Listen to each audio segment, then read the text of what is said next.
O nosso treinamento é no jogo. Então a gente vai acertar e parece duro falar isso, mas a gente vai acertar, a gente vai errar no próprio jogo.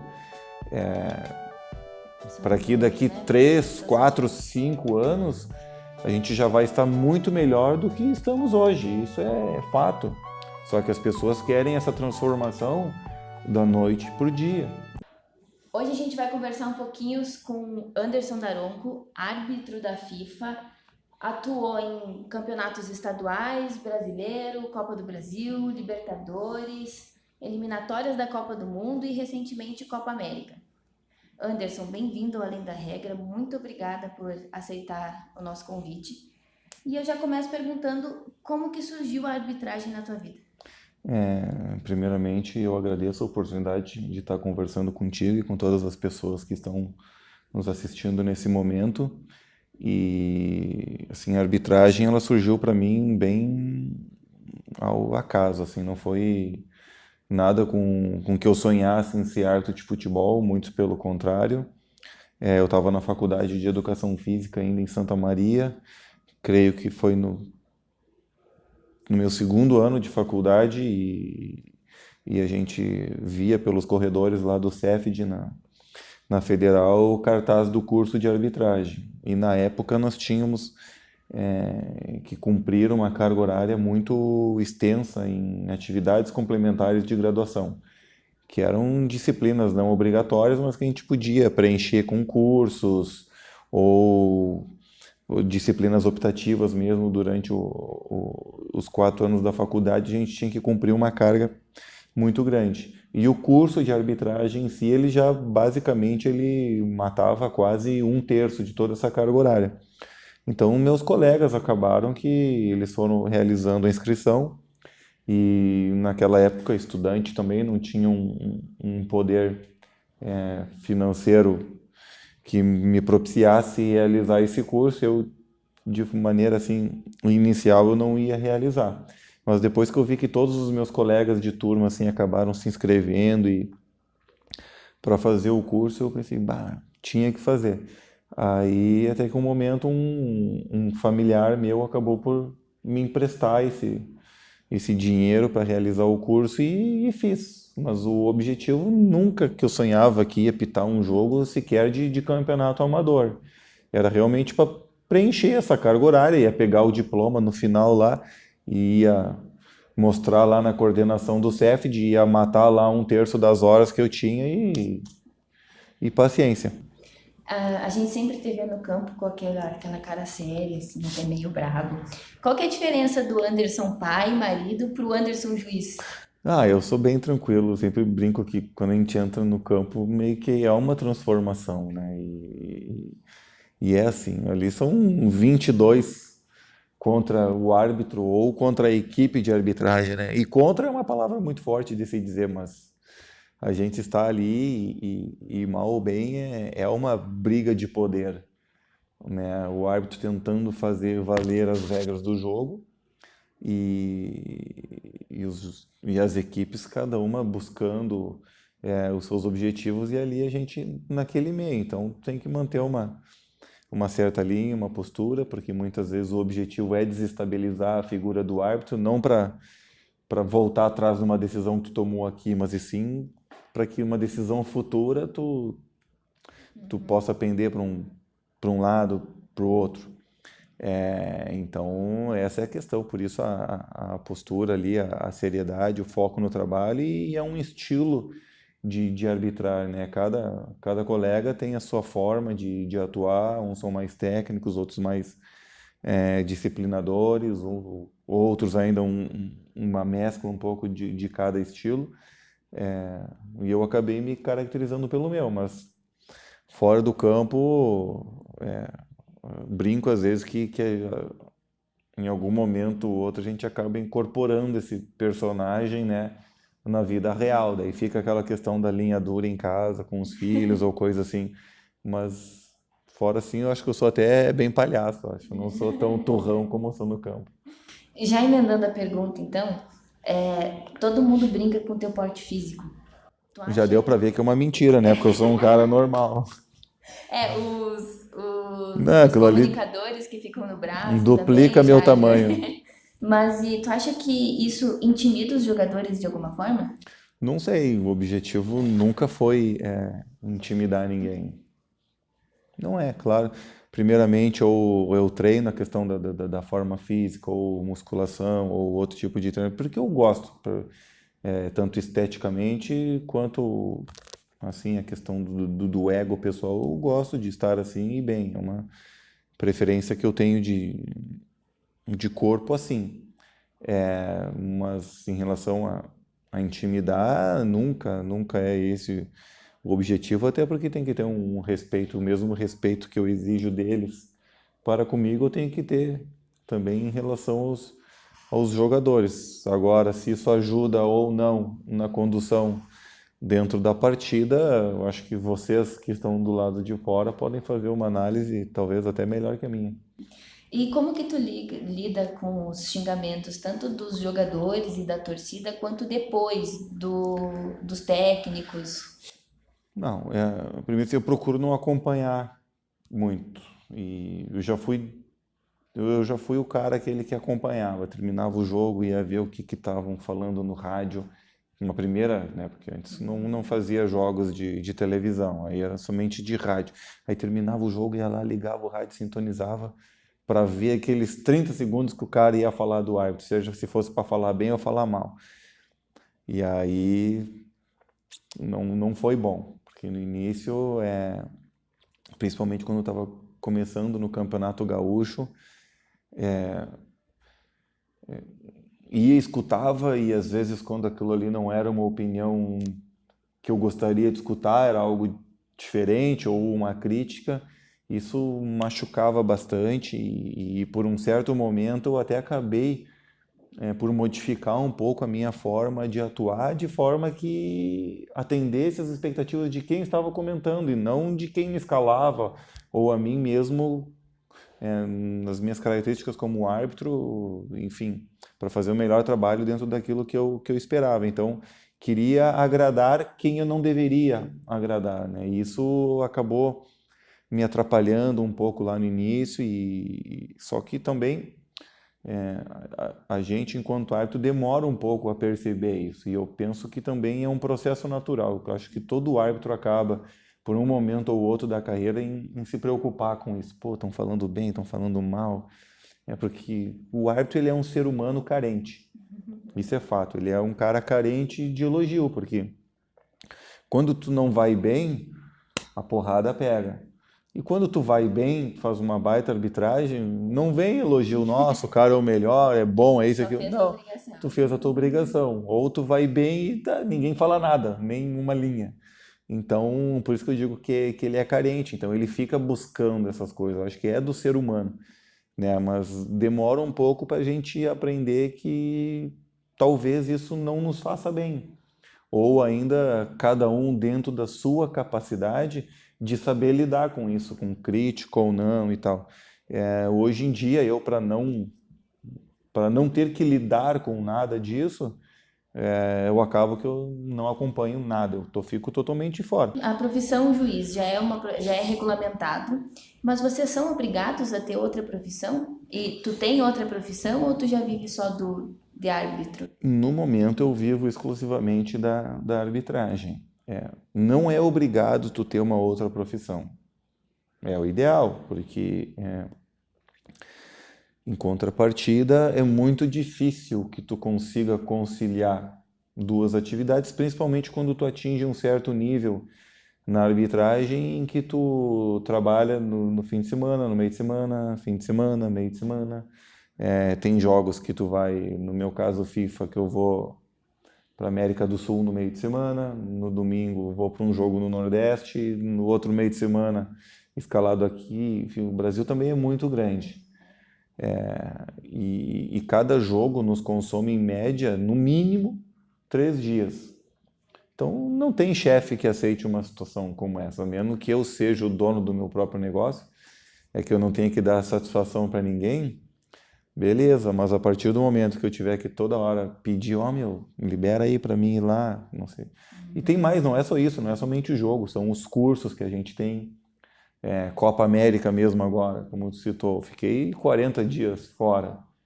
Quem é que aceita isso aí? Ninguém aceita.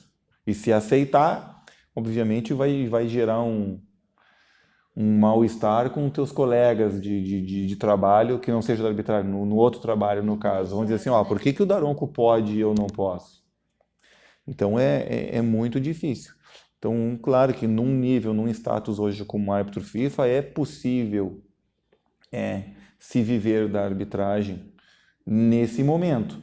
Só que, claro que esse momento ele é um espaço muito curto de, de, de anos, assim, em alto nível aí, dependendo da idade com que tu começa ou não, mas tu vai ter aí entre 8 a 10 anos num alto nível e tu vai conseguir viver exclusivamente disso. Mas e depois?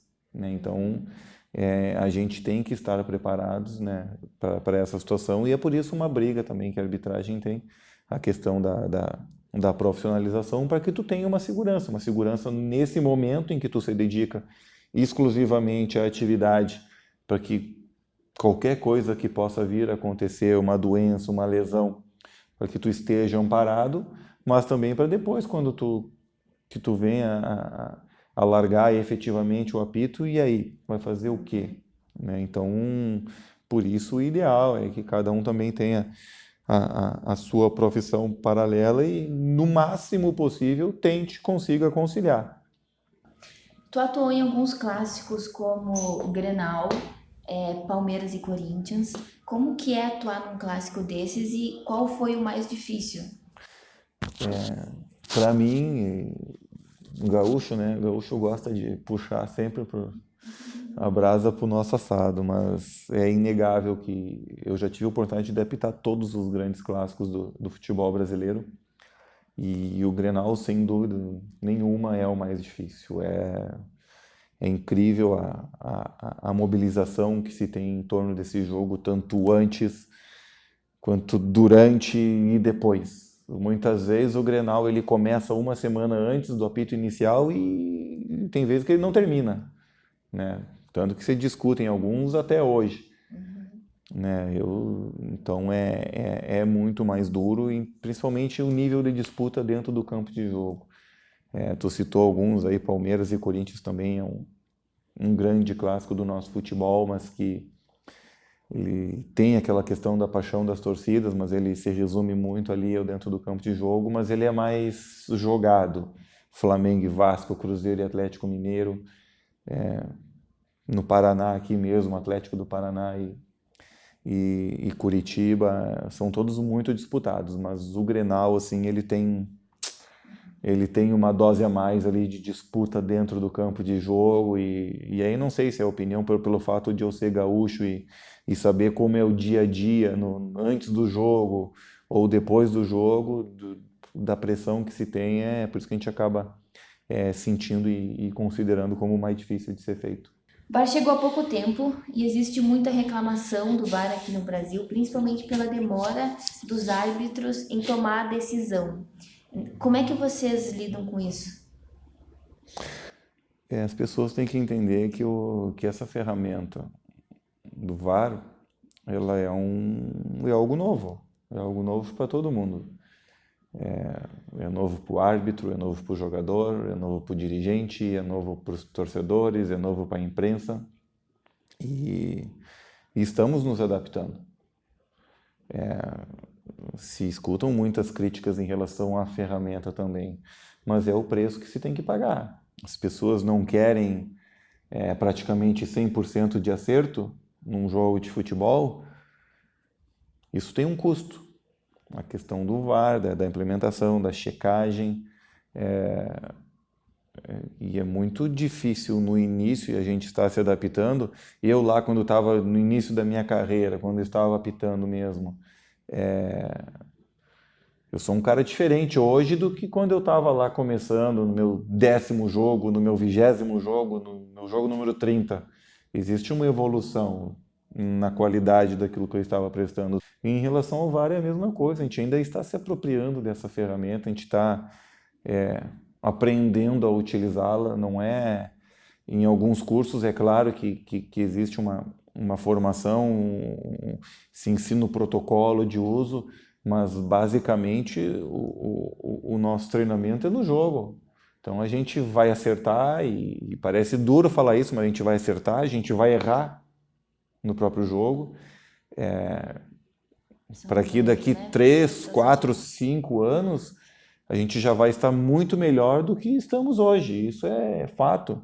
Só que as pessoas querem essa transformação da noite para o dia, e não vai ter. Isso não. Elas veem no VAR uma salvação, né, dos erros da arbitragem no campo de jogo. E perfeito, que bom que o VAR está aí. Só que a gente precisa aprender a utilizar a ferramenta.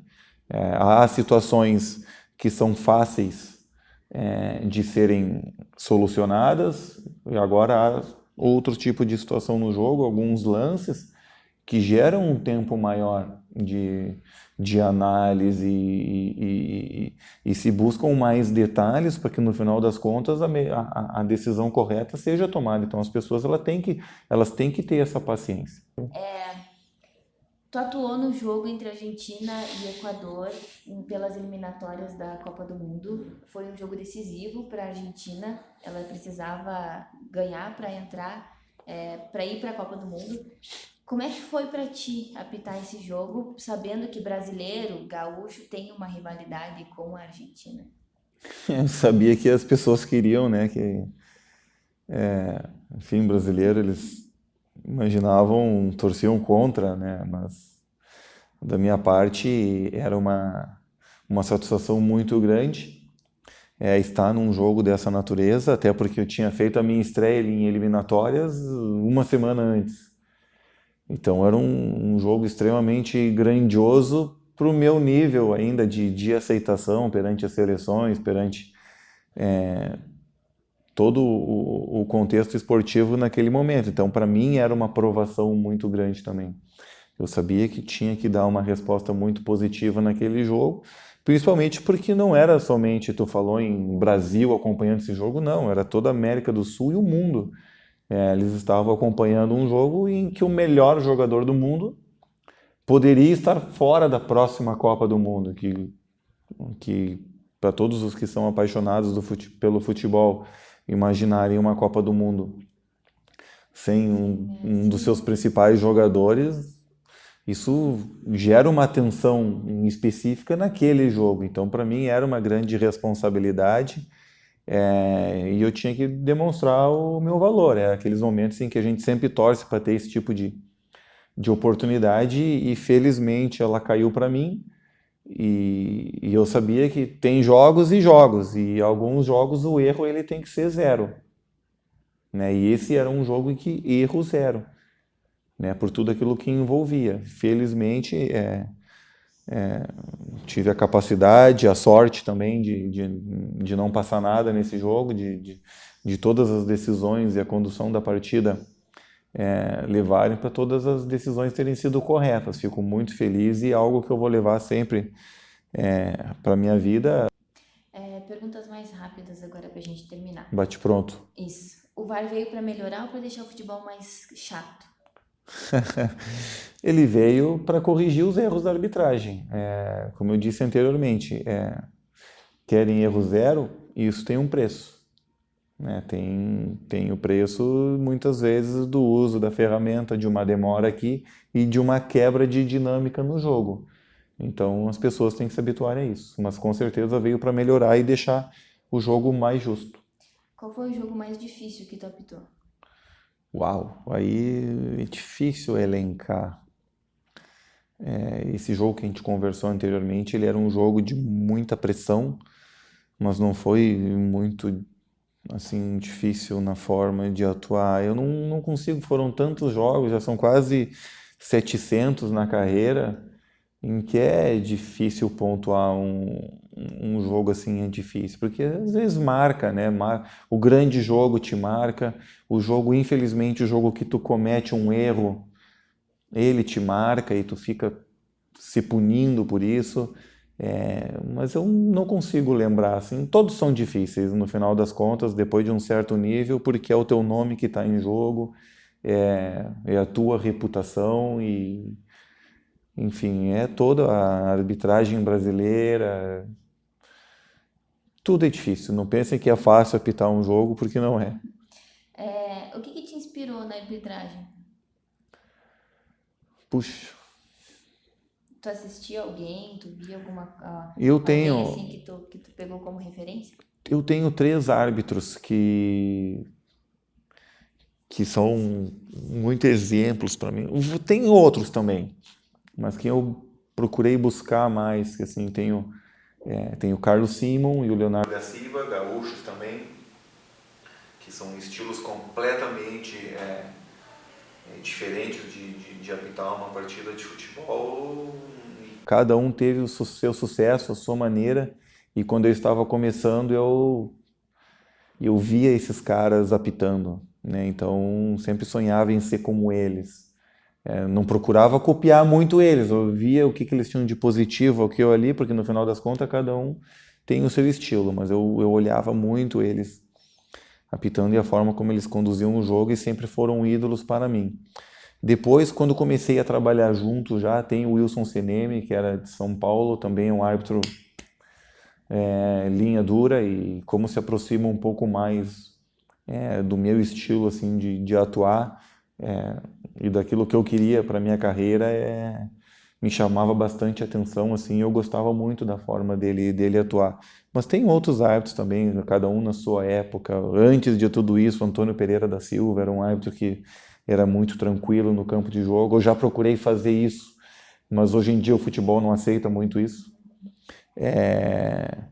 Heber Roberto Lopes também é um excelente árbitro, é um cara que é um ícone da arbitragem brasileira. Leandro Voaden também no Rio Grande do Sul, ele tem o seu estilo e é um excelente árbitro. Enfim, são vários, eu até vou cometer o pecado de não citar um ou outro, mas dentre esses que eu citei, realmente foram os que eu acabei me espelhando mais. E pra gente terminar, um sonho na arbitragem e na vida. Olha, na arbitragem, claro que todo árbitro tem um sonho de apitar uma Copa do Mundo, mas eu também não posso transformar isso como sendo o meu último objetivo na carreira, na vida, ir para uma Copa do Mundo, até porque eu sei que isso é um processo muito complicado, não é tão simples, assim como eu quero. Eu tenho outros colegas que almejam a mesma coisa, é um processo que acontece de 4 em 4 anos. Aí às vezes tu não está bem num ano, um outro colega está, aí no momento em que tu não estava inserido nessa disputa, é complicado. Mas ter a oportunidade de estar em jogos assim seria magnífico, mas eu olhando lá para trás, de quando eu comecei, em que eu apitava nos domingos de manhã, às 8 horas da manhã, com chuva, com sol, no barro, no frio, na geada, joguinho de criança. Aí hoje em dia chegar a ter a oportunidade de apitar jogos entre seleções, apitar uma Copa América, apitar grandes clássicos no futebol brasileiro, isso já não tem tamanho, eu tenho que levantar as mãos para o céu e agradecer. Em relação à vida, trazendo um pouco para a arbitragem, é que realmente eu consiga, no final de tudo, ser reconhecido como um bom árbitro, alguém que deixou um legado positivo, tanto em termos de minha carreira, mas também como exemplo para outros colegas que estão surgindo. Daronco, agradeço muito por deixar a gente te conhecer um pouquinho mais e também falar sobre a profissão. Eu que agradeço a oportunidade de estar conversando contigo, com as pessoas também. Aproveito para mandar um abraço a todos e vejam com carinho a arbitragem. Pode ter certeza que a gente busca e trabalha sempre visando o melhor para o futebol. E compreendam isso. Não vejam o árbitro como inimigo e sim como mais um nesse meio aí, nesse jogo que apaixona todo mundo. A gente fica por aqui. Até a próxima!